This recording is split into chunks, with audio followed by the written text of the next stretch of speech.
Podemos entrar aí nas suas casas? Se vocês permitem, agradecidíssimo. E o coração é sincero para o desejo de Deus e saúde, alegrias e vitórias em suas vidas neste 2024. Tudo pronto, apostos para a segunda edição do programa Podcast Liberados, um talk show diferente de entrevistas como você nunca viu. O comando é da Rede TV e também em rede mundial pelas redes sociais e nossas demais parceiras. Bem, o privilégio de sempre, felizmente, é ter a companhia desta brasileira, guerreira e uma mulher, não só no Senado, em tudo que faz, acima da média, Leila do Vôlei, e olha com quem a gente sonhava entrevistar, estamos hoje, este animal político. Um animal político também, um grande exemplo. Mais uma vez, um prazer estar contigo aqui, nesse momento especial com o nosso presidente Lula. Prazer, presidente, muito bom tê-lo aqui conosco. Leila, o prazer é meu. Boa noite, Cajuru. Boa noite, Leila. Estou à inteira disposição de vocês. Presidente, primeiro vou começar de uma forma especial, por uma conversa nossa. Eu acho até que a Leila estava nela. De repente, no meio, você começa a falar: ô Cajuru, hoje, à noite, por exemplo, eu faço 45 minutos de esteira, no outro dia, 4h30 da manhã, eu faço mais, eu não estou nem aí com futrica, com que o outro fala, o outro não fala, eu estou bem, eu sei que eu vou fechar o governo em 2026 muito bem, e falou um monte de coisa a mais. Aí eu te vi num otimismo, né, que eu acho bonito isso, o mundo pertence aos otimistas. Você que para muitos, e para mim inclusive, superou um Getúlio, superou um JK, esse é o legado que você quer deixar como presidente da República em 2026 ou em 2030? Olha, primeiro, Cajuru, eu vivo o melhor momento da minha passagem pelo planeta Terra. Aos 79 anos de idade, eu digo para todo mundo que eu me sinto um ser humano completo. Por que completo? Primeiro porque eu sou um cara que estou apaixonado pela minha Janja. E eu não imaginava que aos 79 anos a gente pudesse se apaixonar, gostar de alguém de verdade e viver bem com aquela pessoa, sabe? Então eu só penso coisa boa. Segundo, eu, quando votei para presidir esse país pela terceira vez, eu votei com uma convicção, com a certeza que eu ia consertar o Brasil outra vez. Da mesma forma que eu consertei em 2023, 2003 eu quero consertar em 2023. Porque esse país estava abandonado, esse país estava largado, esse país não tinha política cultural, não tinha político para indígena, não tinha política para o movimento sindical, não tinha política para o negro, não tinha política de cultura. Veja, a cultura que é uma coisa extraordinária em qualquer parte do mundo, simplesmente acabaram com o Ministério da Cultura. Então eu votei, e além disso eu votei para fazer a economia crescer. E eu te conto uma história que aconteceu comigo em Hiroshima, em janeiro de 2023. Eu, recém-eleito presidente da República, estava lá e encontrei com a presidenta do FMI. E ela falou, porque a economia do Brasil vai crescer 0,8%, não sei das quantas. Eu falei, diretora, eu acho que a senhora não conhece o Brasil. E a senhora parece que faz questão de não conhecer o que nós fazemos no Brasil. Eu não entro para governar um país para fazer a economia decrescer. Eu entro para fazer ela crescer. E por que eu entro para fazer ela crescer? É porque somente o crescimento econômico, com a distribuição correta do resultado do crescimento, é que faz com que o país possa dar certo. Ao mesmo tempo, eu estou convencido que nós estamos vivendo hoje o melhor momento da geração de emprego nesse país. Estamos com 6,4% de desemprego, que é um padrão extraordinário. Próximo do recorde, inclusive. Próximo de você ter o emprego, sabe? Ou seja, desemprego zero. Segunda coisa, nós temos a ideia de que com esse emprego formal, a gente precisa cuidar do emprego informal, ou seja, nós temos que cuidar dos chamados pequenos e médios empreendedores individuais, que são as pessoas que não querem estar dentro de uma fábrica, são as pessoas que não querem estar dentro de uma loja, são as pessoas que não querem ter um chefe. As pessoas que querem trabalhar por conta própria, as pessoas que querem acreditar em si e querem crescer. Então nós temos que pensar também em fazer crescer a economia formal e crescer esse lado da economia, que tem milhões e milhões de brasileiros e brasileiras que querem trabalhar por conta própria. E nós então precisamos fazer com que essas pessoas tenham todo o incentivo do governo. A terceira coisa é fazer com que o dinheiro circule.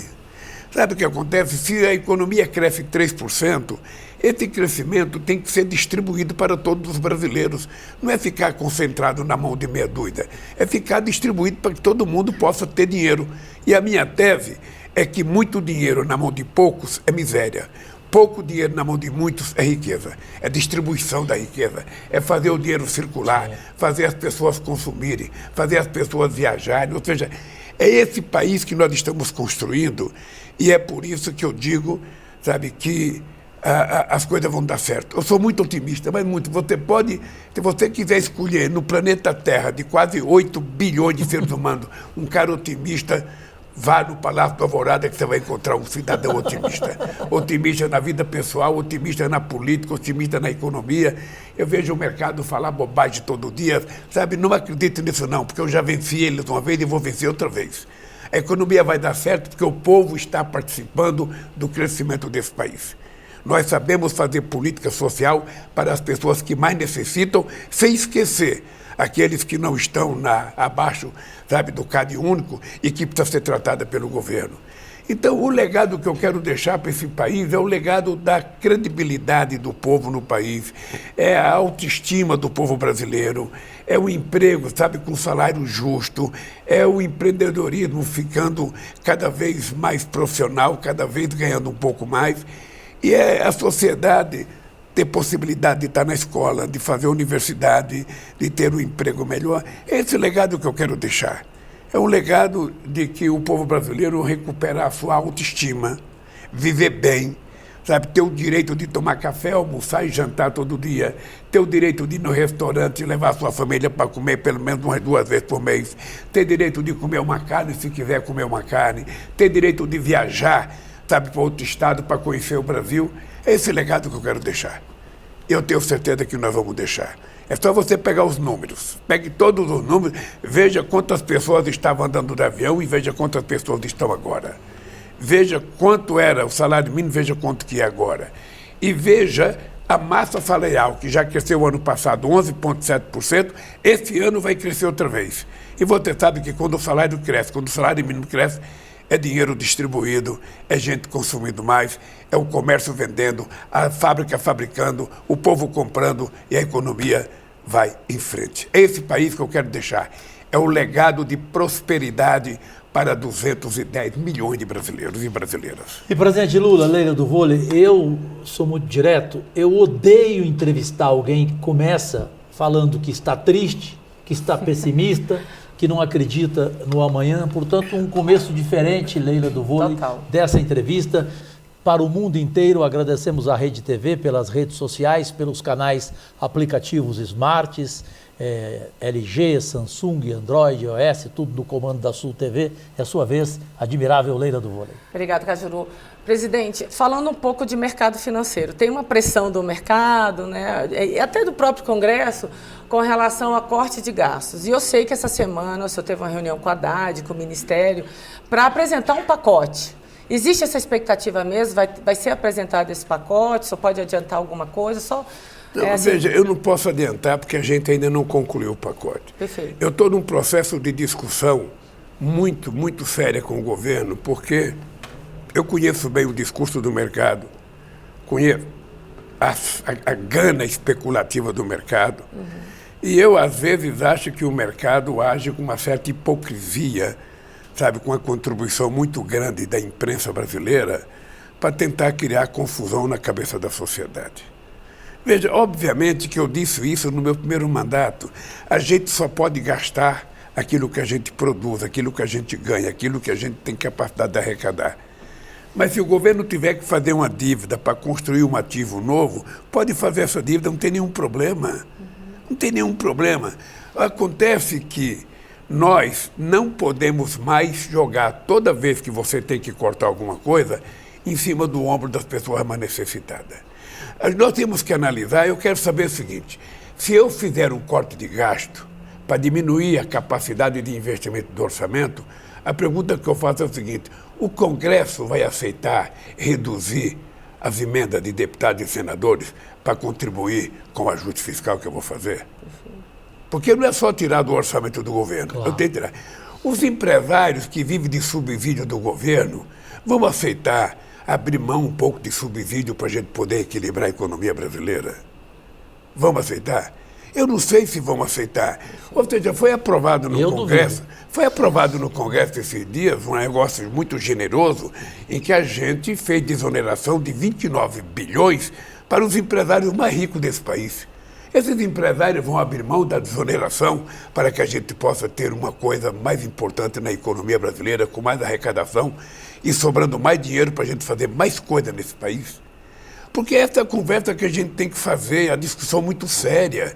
Sabe, de que é uma responsabilidade do Poder Executivo, é uma responsabilidade do Poder Judiciário, que eu quero saber se também estão dispostos a fazer gasto, sabe, naquilo que é excessivo. Eu quero saber se o Congresso está disposto também a fazer um corte nos gastos, porque aí fica uma parceria e uma cumplicidade para o bem, para que todo mundo faça o sacrifício necessário para a gente colocar a economia em ordem.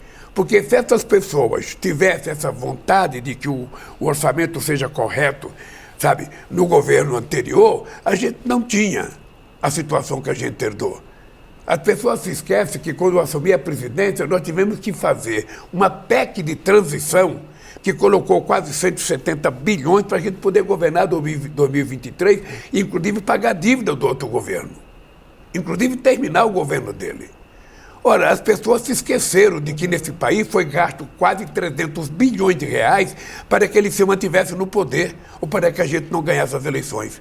Então, esse país se esquece que a gente não tinha Ministério da Cultura, Ministério do Indígena, Ministério da Igualdade Racial e que nós estamos reconstruindo isso porque nós achamos que é necessário que a sociedade brasileira tenha representatividade, sabe, na totalidade e naquilo que é, sabe? Na elaboração das políticas públicas. Não, e né? não apenas para ajudar, mas como o Brasil é um país muito plural, sabe? É preciso que a sociedade esteja representada no governo. Então, eu tenho certeza, Lena, tenho certeza com uma fé que eu tenho em Deus, que a gente vai consertar esse país. Eu tenho certeza. Tem uma coisa que eu durmo tranquilo, porque, Cajuru, eu sou um cara que eu acho que Deus foi muito generoso comigo. Porque um cidadão que nasceu em Caetés, em 1945, numa pobreza desgraçada e não morreu de fome até 5 anos de idade, já foi um ato de generosidade de Deus para comigo. Depois, um cidadão que não tem um diploma universitário, que tem apenas um curso médio, ser eleito presidente da República pela terceira vez, é outro ato de generosidade de Deus. Então, eu não sei o que vai acontecer no futuro, porque eu não consigo adivinhar. O que eu sei é que meu mandato vence dia 31 de dezembro. Não, agora vai vencer dia 5 de janeiro. Sabe? E eu quero deixar esse país pronto. Eu quero deixar esse país com o povo comendo mais, com o povo estudando mais, com o povo vivendo mais feliz, com o povo mais otimista, sabe? Com mais segurança pública. É por isso que eu fiz a reunião com os governadores, para a gente discutir qual é a responsabilidade de cada ente federado para cuidar da segurança pública. Eu quero saber aonde é que o governo federal pode entrar para ajudar os governadores, porque, na verdade, quem cuida da polícia é o governador, da polícia militar, da polícia civil. E a gente só pode entrar quando eles requisitam. Então, o que nós queremos é fazer uma PEC discutida com os governadores. O governo federal não quer se intrometer nos estados, o que a gente quer é compartilhar com os estados responsabilidade para fazer com que a sociedade brasileira possa viver mais tranquila na periferia e no centro. Que não haja tanto roubo de telefone celular, que não haja feminicídio, que não haja violência contra os pobres, que não haja, sabe, esse excesso de morte das pessoas pobres da periferia, sabe, na maioria negra. Esse país tranquilo é que eu quero deixar. E é por isso que nós estamos tentando compartilhar. Nunca antes na história do país o presidente da República toma decisão chamando os governadores para participar. Sim. É a terceira reunião que eu faço com os governadores, quando a gente acaba de ter um presidente que não conversava com os governadores. E aos estados nem falava com os governadores. Todo ato que eu vou, Cajuru, pode ser o meu pior adversário. Ele é convidado para participar. Eu sei. E se for, será tratado com respeito e com fidalguia, porque é isso que eu aprendi com a dona Lindu. Respeitar as pessoas. E quando eu falo eu sei disso, porque represento o estado de Goiás, onde há divergência do governador contigo, e vejo tudo o que Goiás tem direito em recursos e vejo a forma como você trata o próprio governador de Goiás, Ronaldo Caiado. Leila do Vôlei, você e eu estamos, graças a Deus, entre os senadores mais econômicos dos 81. Eu, inclusive, presidente Lula, se eu pudesse me ajudar, eu entrei com o primeiro projeto no começo do mandato, com a taxação das grandes fortunas e com a proposta de 50% da redução dos nossos gastos, os privilégios e tudo. O senhor pode entrar no portal de transparência e colocar senador Cajuru. Eu não gasto um centavo. Nem o café do meu gabinete eu aceito que o dinheiro seja público. Os funcionários dividem entre eles. Então eu concordo plenamente contigo. Eu acho que isso aí é o nosso grande sonho e é só um homem iluminado como você que pode conseguir isso no nosso país, se Deus quiser. Agora, presidente, o senhor fala um pouco do que recebeu. Então essa pergunta, Leila, eu acho que ela é inevitável. De toda a herança que você recebeu, qual foi a que te mais aborreceu e a que mais te deu entusiasmo para ter esse otimismo de corrigi-la?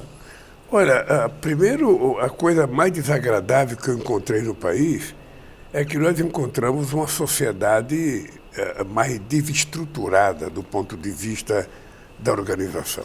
Ou seja, a sociedade brasileira, ela sempre teve divergência política, sempre teve divergência ideológica, mas ela nunca teve o ódio estabelecido na sociedade, nunca teve. Ou seja, eu lembro que a gente fazia campanha política em São Paulo, em qualquer outro estado, você terminava um comício, você encontrava com o adversário, cumprimentava, se abraçava, tomava cerveja, ou seja, o cara era meu adversário, mas não era meu inimigo. Agora foi estabelecida a ideia do inimigo, foi estabelecida a ideia da mentira, a prevalência da mentira, a prevalência do ódio, a prevalência do fake news é uma doença que precisa ser extirpada da sociedade brasileira, porque é muito mais fácil você contar uma mentira do que você contar a verdade. A verdade você tem que explicar, a mentira você não tem que explicar. Você pode difamar uma pessoa, sabe, no segundo hoje, com esse mundo digitalizado, com essa, sabe, rede digital, que é uma coisa absurda. Não sei se você viu nas eleições americanas, sabe, em 2 dias, ou seja, eles publicaram 2 bilhões de fake, ou melhor, os fake news tiveram acesso de 2 bilhões de pessoas em 2 dias. Incrível isso. Ou seja, você destrói qualquer imagem, você destrói qualquer pessoa. E eu encontrei esse mundo. Só então, rapidinho te interrompendo. Essa madrugada, eu estava acompanhando a eleição, tudo tal, entra no TikTok, vem um plantão do Jornal Nacional, a Renata Vasconcelos dando notícia, luto no Palácio do Planalto, onde estamos aqui agora. O presidente Lula acaba de morrer. Eu falei, gente, que ponto que nós chegamos? Eu já vi entrevista minha aí, um picareta qualquer dizendo, não é ele, esse aí é falso, ele já morreu.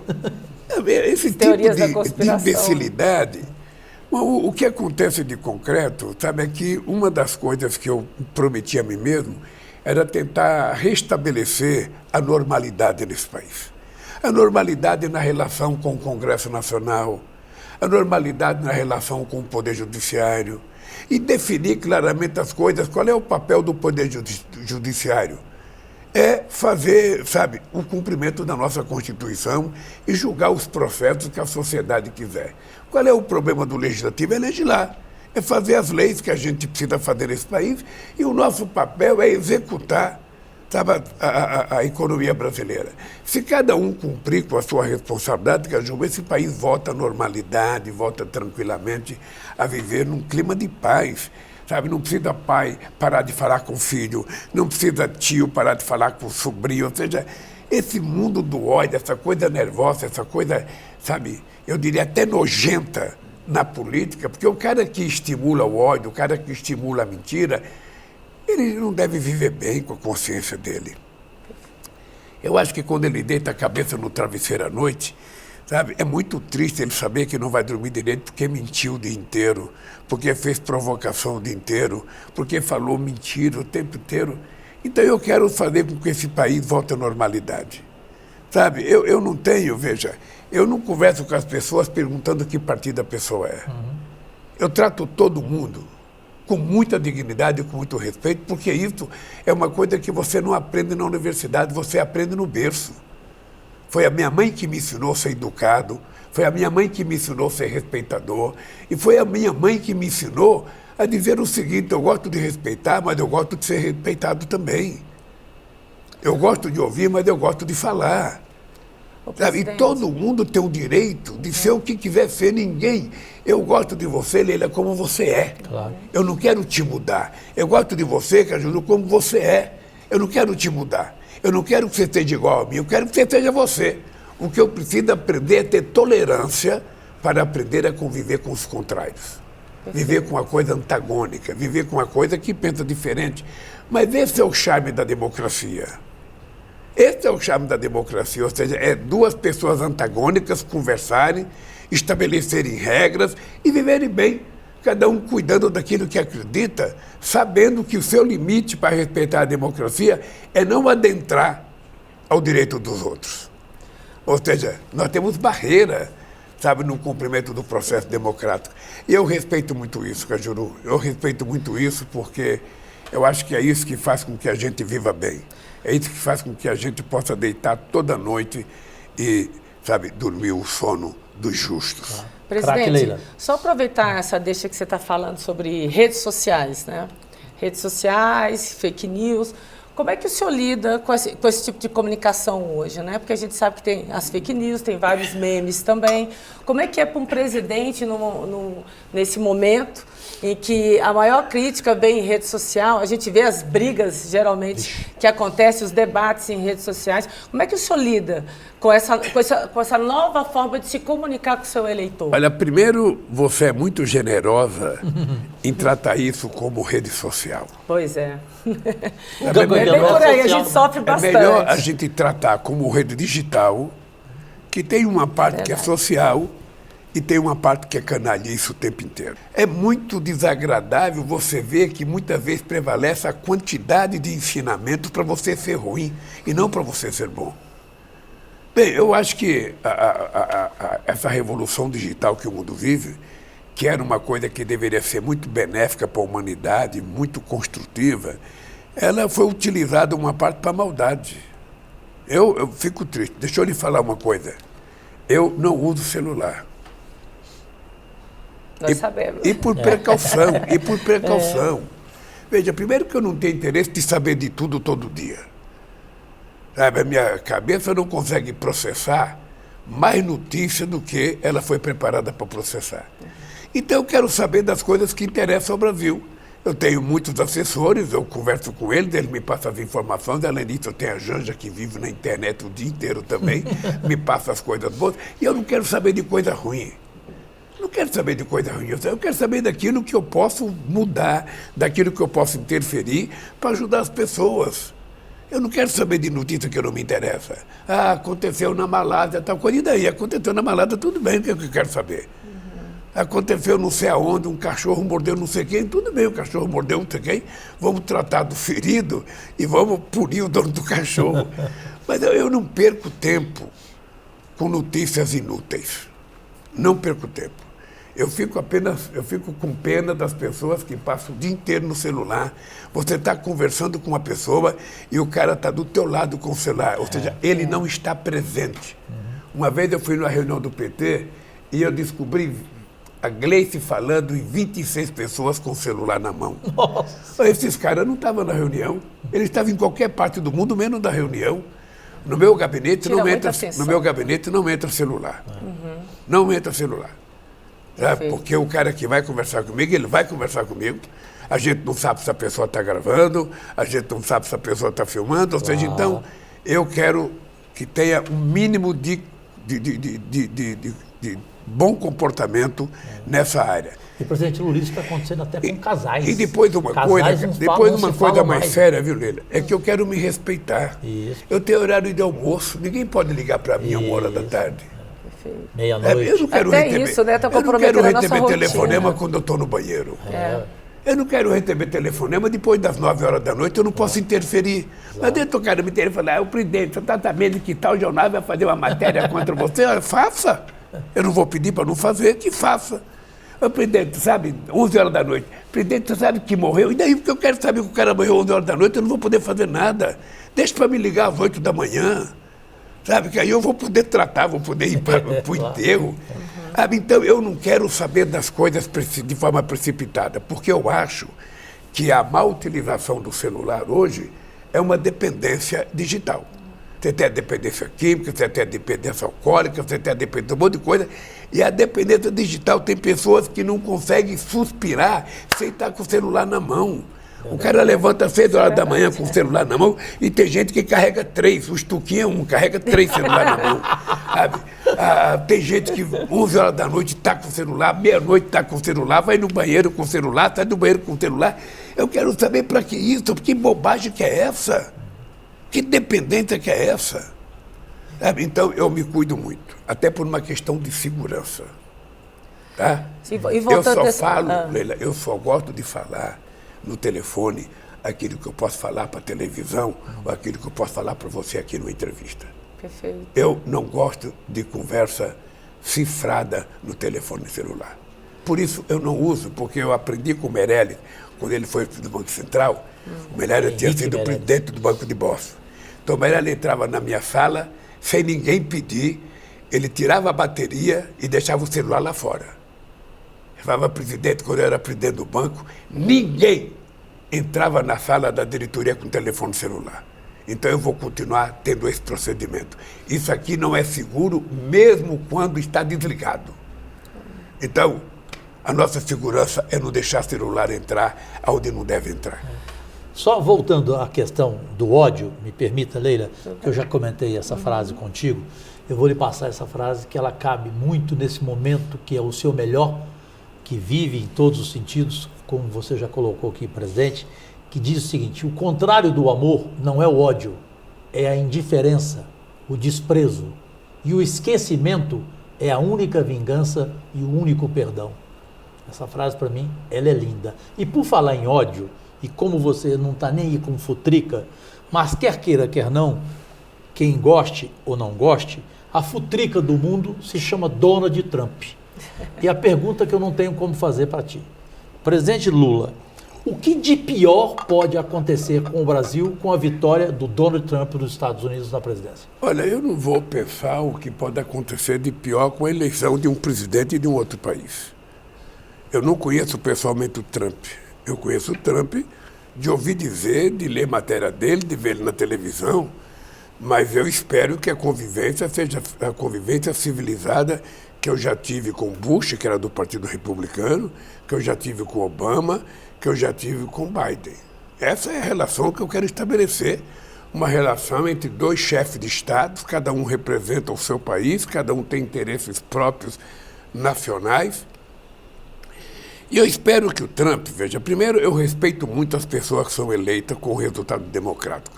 Ele foi eleito presidente dos Estados Unidos, ponto. Portanto, eu respeito a escolha do povo. O fato dele ter sido eleito pelo povo americano. Eu espero que ele tenha preocupação de trabalhar para que o mundo tenha paz. Eu espero que ele trabalhe para melhorar a vida do povo americano, que foi para isso que ele foi eleito, foi para isso que ele foi candidato. Eu espero que a relação com o Brasil seja uma relação civilizada. Quando a gente tiver assunto para conversar, se conversa por telefone, se marca, sabe? Eu espero que seja essa relação que eu já tive, porque quando eu ganhei as eleições de 2003, muita gente dizia, vai ser muito difícil conviver com o Bush. Eu tive uma belíssima relação com o Bush, mas uma belíssima relação com o Bush. E eu vou tratar o Trump como presidente dos Estados Unidos, como eu quero que ele me trate como presidente do Brasil. Ora, se eu tenho que respeitar o presidente dos americanos, que foi eleito pelo povo americano, não cabe a mim gostar ou não. Cabe a mim entender que o povo americano é soberano para eleger o seu presidente da República e ele tem que respeitar que o povo brasileiro foi soberano para me eleger. É assim que eu penso que a gente vai, sabe, estabelecer uma relação civilizada, sabe, uma relação de paz. Até por ser um grande parceiro comercial. E nós temos uma relação histórica com os Estados Unidos, nós temos uma relação histórica e que nós queremos manter. Os Estados Unidos é um parceiro privilegiado nosso. Isso não impede que a gente faça bons acordos com a Europa, isso não impede que a gente faça bons acordos com a China, isso não impede que a gente faça bons acordos no Mercosul. Sabe, eu acho que a minha relação será essa relação, a relação de um presidente com outro presidente, dentro das normas estabelecidas pelo bom senso da democracia. Leila. Presidente, uma pergunta. Eu só vou retornar à questão de fake news, a questão de narrativas dentro de rede social. O senhor teve um problema, o senhor teve um incidente, né, que o senhor machucou a cabeça, e toda hora uma narrativa. E aí é até interessante a gente aproveitar o senhor aqui nesse momento para o senhor explicar, né, porque o senhor também cancelou algumas agendas importantes, né, por causa desse episódio. Então, eu queria que o senhor explicasse o que aconteceu e a sua reação, né, porque foi realmente algo preocupante e as pessoas criam narrativas. Acho que é uma oportunidade de o senhor comentar um pouco, falar um pouco. Leila, eu caí de onde eu nunca deveria ter caído. Veja, eu cheguei 4h30 da tarde, sabe, no sábado, em casa, vindo de São Paulo. E eu sentei para cortar minha unha. Eu cortei minha unha, lixei minha unha, sentado num banquinho que eu sempre sentei. E eu tenho atrás do banco que eu estava sentado, você tem um espelho, tem as gavetas onde você guarda as coisas e tem uma hidromassagem grande, sabe, com 1 metro e pouco de altura. Eu estava sentado, sabe? Quando eu fui guardar o estojo, ao invés de eu mexer com o banco, eu mexi só com o corpo. Bom, e aí, o dado concreto é o seguinte, é que não teve mais espaço, ou seja, a minha bunda não levitou. Então, eu caí e bati com a cabeça. Foi uma batida muito forte, saiu muito sangue. Você achou que o teu cérebro? Eu achei que eu tinha rachado o cérebro, rachado o casco, sem apoio nenhum, né? Com o peso do corpo. Eu fui direto para o Sírio-Libanês, eu achei que era uma coisa muito mais grave. A batida mexeu com o cérebro, estou fazendo ressonância magnética, sabe, a cada 3 dias. Agora vou fazer uma última domingo, fazer uma domingo para ver se eu estou 100% curado. Os médicos me aconselharam a não viajar em voo, prolongado, então suspendi toda a viagem de avião. Ao mesmo tempo, eu estou tomando alguns remédios para prevenção, sabe? Eu vou me cuidar até os médicos dizerem, você está apto outra vez, porque batida na cabeça é uma coisa sempre muito delicada. Os médicos me dizem que é preciso uns 15 dias, 20 dias, até 30 dias para a gente saber os efeitos efetivamente que o tombo causou. E eu estou bem, estou trabalhando normalmente. Eu só posso dizer que a batida foi muito forte. Eu não estava cortando a unha do pé, eu não estava em pé, eu estava sentado, cortando a unha da mão.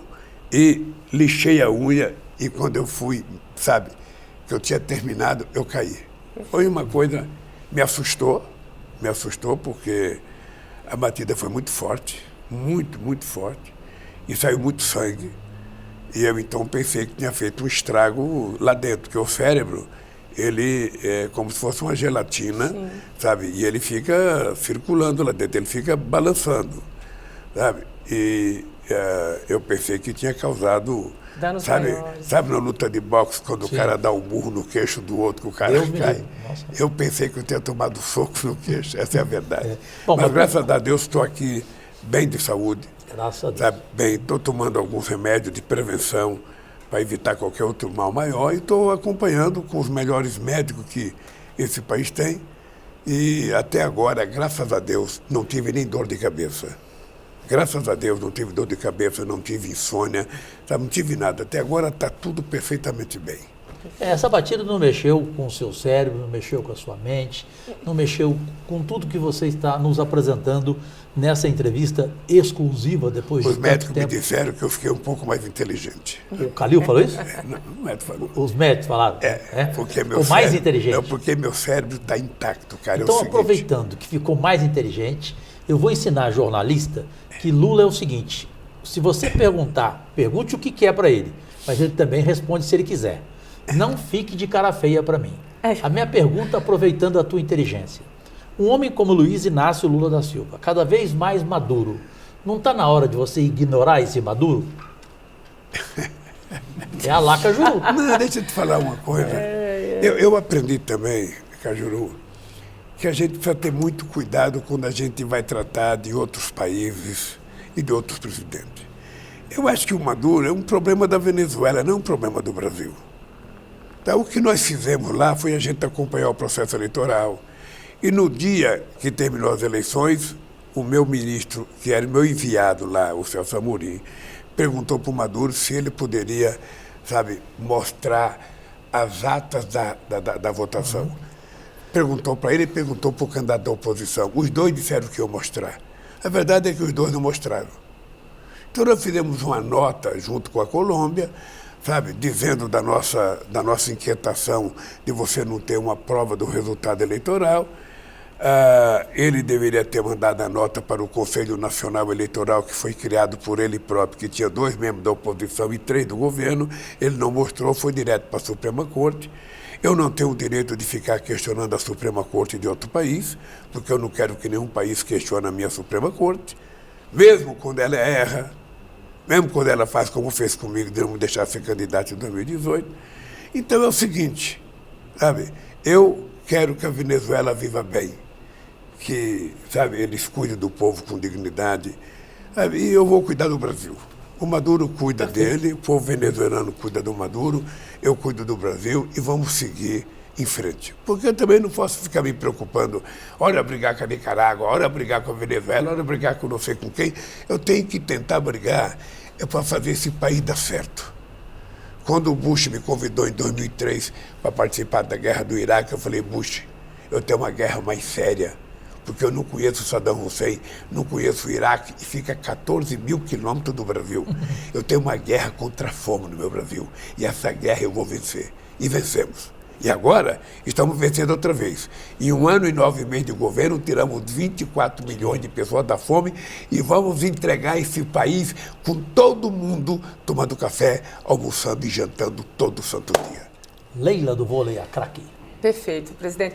Presidente, agora, voltando para o Brasil, agora em novembro nós vamos ter a COP29 em Baku, no Azerbaijão. O ano que vem vamos ter... O Brasil será o palco do mundo. O ano que vem o Brasil... COP30 no Pará. Qual que é a sua expectativa? Porque, assim, nós fizemos uma audiência no Senado Federal e a expectativa da delegação, daqueles que irão representar o Brasil agora em Baku, é a questão do financiamento climático, que é importante. O que o senhor espera dos resultados dessa reunião em Baku e qual que é a sua perspectiva, sua expectativa para a COP30 aqui no Brasil? Olha, deixa eu lhe falar uma coisa. Eu posso falar muito daquilo que eu quero que aconteça no Brasil. Primeiro, é o que você vai dizer para o mundo, né? Primeiro porque o Brasil tem muita responsabilidade nessa questão climática. E o Brasil tem muita chance extraordinária que nós nunca tivemos. Olha, quando você pensa na questão climática, você pensa na questão da não, poluição do planeta, da não emissão de gás de efeito estufa, do não desmatamento. Você vai precisando numa agricultura de baixo carbono, você vai precisando, numa indústria de baixo carbono, você vai pensando numa série de coisas, inclusive na questão dos combustíveis fósseis, que você tem que pensar. Mas você tem que pensar numa coisa chamada transição energética. E nessa questão da transição energética, o Brasil é imbatível. O Brasil é imbatível pelo tamanho do seu território, pela quantidade de sol, pela quantidade de vento, porque nós vamos fazer muita energia solar, muita energia eólica, muita biomassa e muito hidrogênio verde. Além do que, o Brasil é um país que tem 90% da sua matriz energética elétrica limpa. E o Brasil tem 50% de toda a energia energética limpa, enquanto o mundo tem só 15%. E o Brasil produz etanol desde 1974. E o Brasil vai ser campeão da produção de biodiesel. Então a gente vai ter tudo que o mundo precisa. A gente vai ter hidrogênio verde, a gente vai ter energia eólica, a gente vai ter energia solar, a gente vai ter energia de biomassa, a gente vai ter biodiesel, vai ter etanol de segunda, de terceira geração. E agora o carro elétrico. Então o Brasil pode servir de exemplo para o mundo. É isso que eu quero mostrar na cidade de Belém, no estado do Pará, o ano que vem. Ou seja, o mundo, faz muito tempo que o mundo fala da Amazônia. Então, quando nós decidimos colocar Belém como sede, sabe, da COP, é porque a gente quer que a Amazônia fale para o mundo. Vamos ouvir, porque quando as pessoas falam da Amazônia, as pessoas se esquecem que na Amazônia mora aproximadamente 30 milhões de pessoas só no território brasileiro. As pessoas se esquecem que tem gente que mora embaixo da copa das árvores. As pessoas se esquecem que tem gente que vive da pesca. As pessoas se esquecem que tem gente que vive da agricultura. Então, nós precisamos dar a essa gente cidadania, dar condições de vida. Daí porque o mundo industrializado, que há mais de 200 anos polui o planeta, tem uma dívida histórica e tem que pagar essa dívida. E veja, prometeram 100 bilhões de dólares em 2009 em Copenhague. Sim. E até hoje não pagaram. Até hoje não cumpriram o protocolo de Kyoto, até hoje não cumpriram o Acordo de Paris. E o que é que nós estamos propondo, Leila? É preciso ter uma governança mundial, senão a gente não consegue atingir nenhuma meta. Quando você toma uma decisão numa COP, você tem que ter uma governança mundial para exigir o cumprimento daquilo. Porque se você toma uma decisão num fórum mundial, num fórum internacional, e depois a decisão da implementação daquilo fica por conta do Estado Nacional, e o Estado Nacional não quer cumprir, quem vai punir? Quem vai exigir? Por exemplo, os americanos nunca cumpriram o protocolo de Kyoto. Ou seja, então, o que nós queremos dizer é o seguinte: nós temos interesse em preservar a nossa floresta. Nós temos interesse em ter a agricultura sem carbono, com carbono baixo, mais importante do mundo. Nós temos interesse em ser a matriz energética mais importante do planeta Terra, totalmente, sabe, não poluente. Esse é o grande legado que a gente vai trazer para a Amazônia.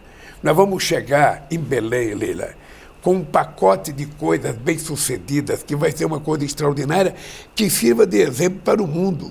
Que as empresas venham produzir no Brasil com energia limpa. Nós temos condições de oferecer isso. Então, nós estamos preparando tudo direitinho, nós temos feito muita coisa importante, e nós, quando chegarmos em novembro de 2025, o Brasil quer mostrar ao mundo que nós estamos cumprindo com a nossa função. Veja, Leila, que eu assumi um compromisso, ninguém me obrigou a assumir esse compromisso, é um compromisso do governo brasileiro, que até 2030 a gente vai chegar a desmatamento ilegal zero nesse país. E nós temos que convencer a sociedade que manter a floresta em pé pode ser mais rentável do que derrubar uma árvore para criar um boi ou para plantar um pé de soja. Sabe, a gente precisa provar para a sociedade isso e precisa mostrar o resultado. Não adianta eu falar e não entregar. Então, o mundo rico precisa pagar. Ele precisa pagar. Porque ele já é terminado com a floresta no seu país, ele já polui o planeta há 200 anos e nós estamos começando agora.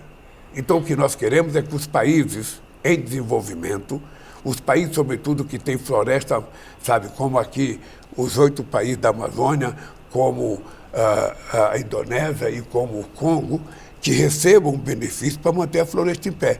Quando a gente mantém a floresta em pé, a gente não está apenas cuidando de nós, estamos cuidando do planeta. Então a responsabilidade tem que ser do mundo inteiro. Presidente Lula, agora tem um intervalo. Está tão interessante, mas vamos lá, vamos pro próximo. Senão a gente perde o programa. Perfeito. A Rede TV melhorou tanto o Podcast Liberados que ele só tem um intervalo e é o menor da televisão brasileira. E a gente volta a seguir para o mundo inteiro com assuntos importantes. A Leila já tem uma preparada aqui para fazer. Eu quero voltar a falar sobre a Câmara, em função do senhor ser, presidente Lula, reconhecido no mundo inteiro, até por adversários, como um animal político, pela sua sabedoria. Eu quero falar de Corinthians, eu quero falar de manipulações de resultados de futebol. Enfim, temos vários assuntos. Voltamos já.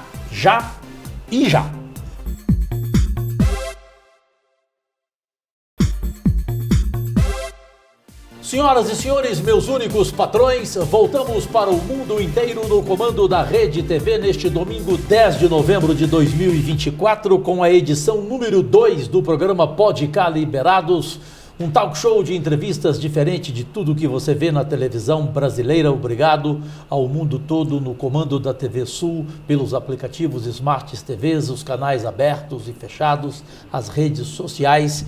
E aqui na Rede TV, para a gente não esquecer, em função do gancho que o presidente Lula deixou nessa entrevista exclusiva, qual a outra observação e pergunta que você gostaria de fazer? Craque Leila do vôlei. Rapidinho, presidente. Fica à vontade. Já que o Brasil está fazendo o dever de casa dele, eu quero parabenizar o senhor, né, e também o Congresso Nacional, que é biocombustíveis e o mercado de carbono, que a gente está tratando, claro, provocação do governo, mas assim, o Congresso entende a importância pela potência que o Brasil é a nível de meio ambiente, né, ambiental. O Brasil é uma potência ambiental. O Brasil está fazendo um trabalho, vai chegar, né, com esse trabalho consolidado na COP30, mas o objetivo maior é o que o senhor falou. Hoje, se nós temos aquecimento global, se nós temos enchentes no Brasil, enchentes na Itália, isso é por causa das emissões de gases que os países desenvolvidos promovem. Então, qual que é a estratégia do Brasil em termos de cobrança desse financiamento e o compromisso desses países desenvolvidos? Olha, primeiro nós estamos trabalhando uma proposta para apresentar aqui no Brasil sobre financiamento. O que nós estamos com dificuldade é decidir quem é que vai pagar a conta. Ou seja, a conta pode ser paga pelas empresas petroleiras. Elas podem pagar. Eu não estou pedindo para acabar com o petróleo agora, porque o mundo ainda precisa do petróleo. Mas é importante a gente utilizar parte do dinheiro do petróleo para que a gente possa descarbonizar o planeta. É muito dinheiro que tem o petróleo. A segunda é que nós temos que convencer os países ricos a contribuírem com aquilo que lhe é de direito, quase que obrigatório. Ou seja, a Revolução Industrial começou há quase 250 anos atrás, então eles estão poluindo há muito tempo. Então é preciso eles pagar, não vai querer que o Brasil pague igual, porque o Brasil começou a se industrializar há pouco tempo. Então, os empresários brasileiros também estão convencidos, Leila, de que a gente precisa fazer as coisas corretas, porque nós temos que vender alimento para o mundo inteiro e o mundo está cada vez mais exigente. Sabe? Então, Leila, você pode ficar certa que nós vamos dar um show nesse negócio da COP. Vamos dar um show. Você sabe do meu carinho pela Marina, da admiração que eu tenho pelo trabalho da Marina, da equipe dela. Sabe? E nós pegamos um ministério totalmente desmontado. Só para você ter ideia, Leila, quando eu votei em 2023, o IBAMA tinha 700 pessoas a menos do que tinha em 2010, quando eu deixei a presidência. É um desmonte. Ou seja, um desmonte total. Então, nós vamos fazer uma coisa muito boa. Agora, eu queria lhe dizer uma coisa, Leila, já que você falou, e eu estou na frente de 2 senadores, eu queria dizer que eu sou muito agradecido ao Senado e à Câmara, porque até agora, quando eu ganhei as eleições, o Lula vai ter muita dificuldade, o Lula só tem 9 senadores em 81, o Lula só tem 70 deputados em 513. Eu vou te dizer uma coisa, que eu sou agradecido e quero, agradecendo vocês, eu quero estar agradecendo ao Senado, mesmo aqueles que votaram contra, porque os que votam contra também contribuem. O voto dele fortalece a democracia e fortalece a pluralidade. Então, é o seguinte, vocês nos ajudaram a chegar onde nós chegamos. Vocês aprovaram quase tudo que nós queríamos que fosse aprovado. Economicamente, tudo. Tem coisa que não é aprovada porque também o governo não pode querer achar que é o dono da verdade, tudo que ele manda é aprovado do jeito que a gente manda. Não. A gente manda uma proposta, o Congresso pode achar que não é a melhor e pode mudar algumas coisas. E o governo tem que entender que o jogo democrático é assim mesmo. O Obama ficou 8 anos na presidência dos Estados Unidos, acho que não conseguiu aprovar mais que um projeto. E nós não, nós estamos aprovando tudo porque nós estamos mandando coisa e compartilhando com o Senado aquilo que é melhor para o Brasil. E na questão ambiental, o Senado e a Câmara estão evoluindo para perceber o seguinte, peraí, sabe, o bom fazendeiro não quer desmatar.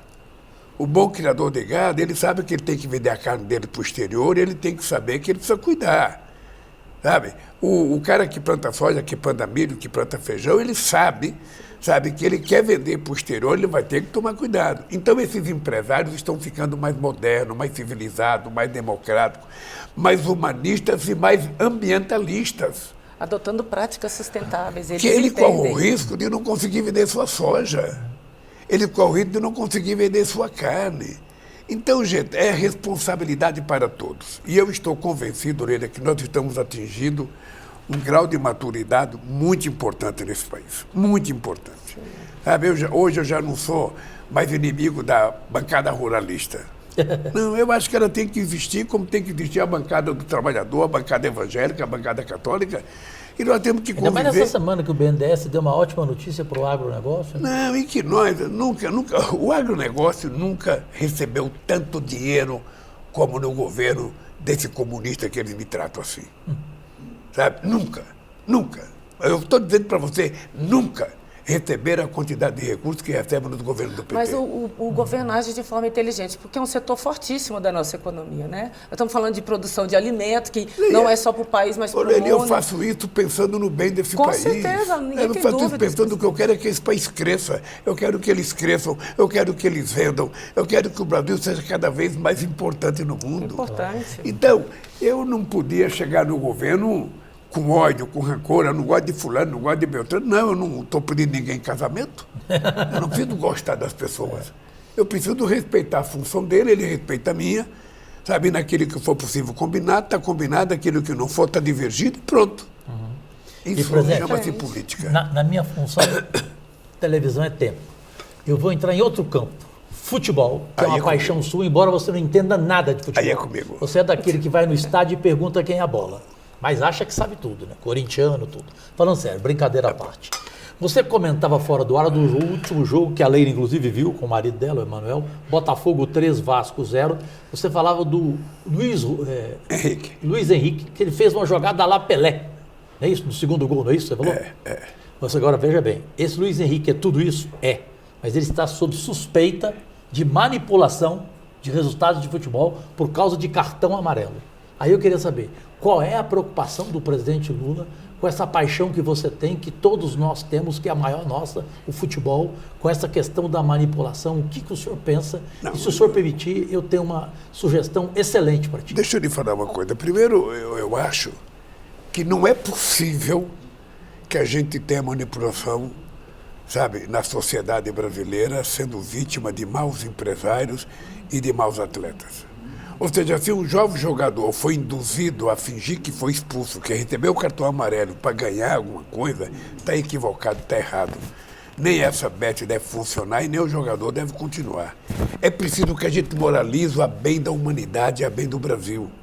Eu não sou contra o jogo, eu estou favorável a um jogo regulado, em que todo mundo, sabe, faça aquilo com a maior sinceridade possível. Você já pensou numa solução, presidente? Veja, nós temos uma lei que vai entrar em vigor em janeiro. Me contou.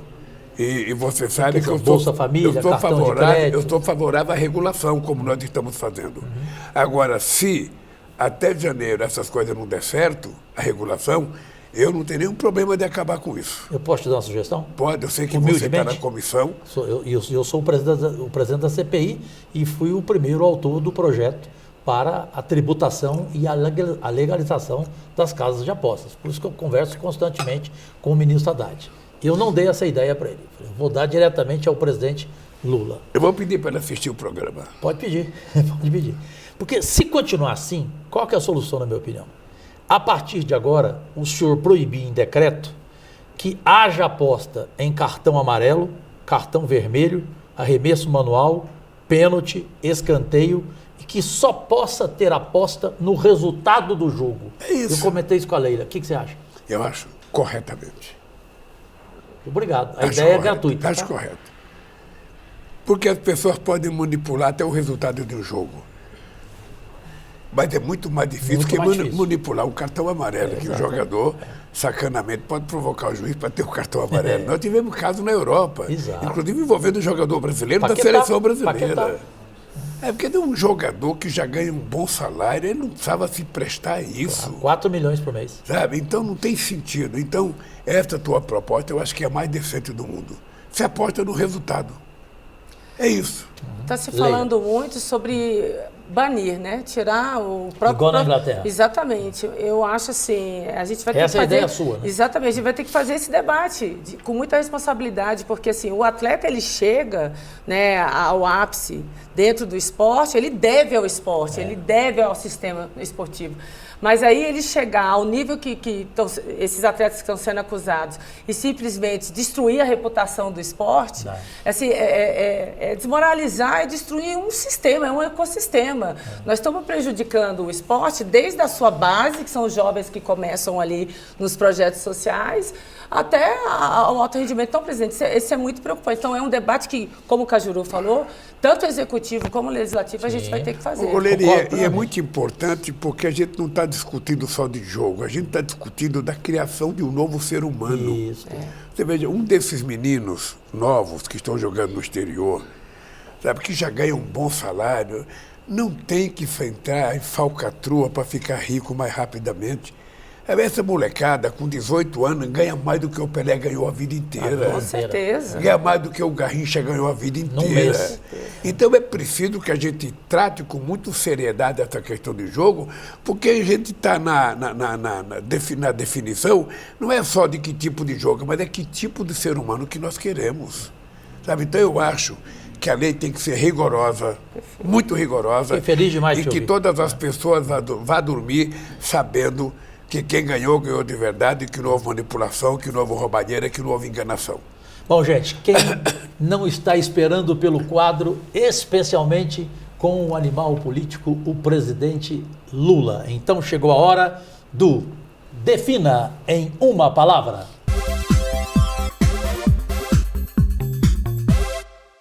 Que sempre começa com Leila do Vôlei.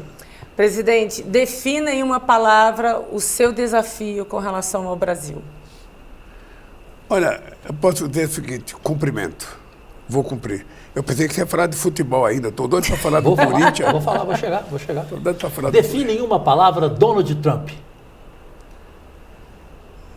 Olha, eu não o conheço. Então definir ele seria um equívoco apenas pela impressão. Quando eu conversar com ele, e aí você me fizer essa pergunta, eu vou poder definir. Defina em uma palavra a economia brasileira. Está sendo consertada. Em uma palavra, a Câmara.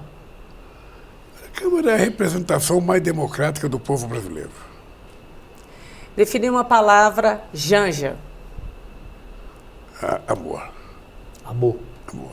É verdade que ela mudou muito a tua vida em muitas coisas? Até no final de semana, aquela cachaçinha, ela proibiu?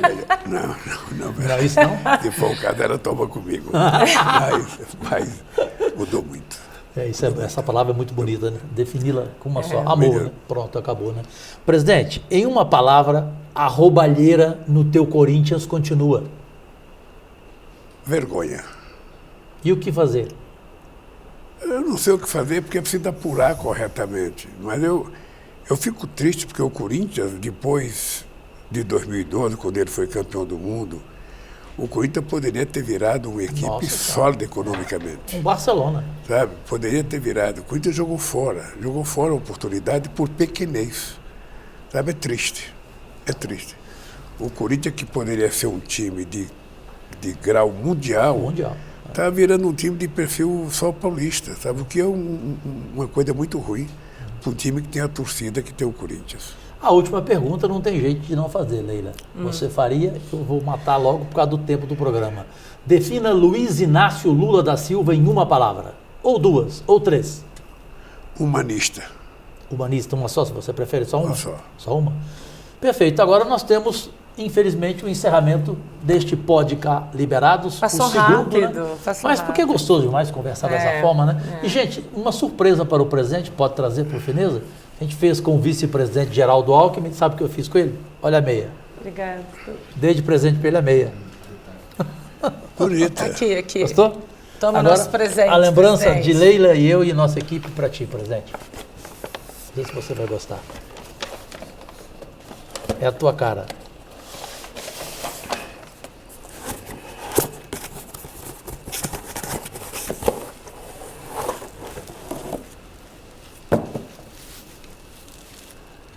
Ô, gente do céu. Coloca no seu o quarto gabinete. São Francisco que eu ganho. Você sabe que eu ganhei do Chico Buarque, um São Francisco negro. Olha. Bonito. Esse. Bonito. Pode tirar fotografias, tu quer. O Stuck há mais de 30 anos como presidente, o homem de 20 Os momentos de oração, que nós sabemos que você também é um homem de fé. É um homem... Para ter otimismo, sempre precisa ter a proteção.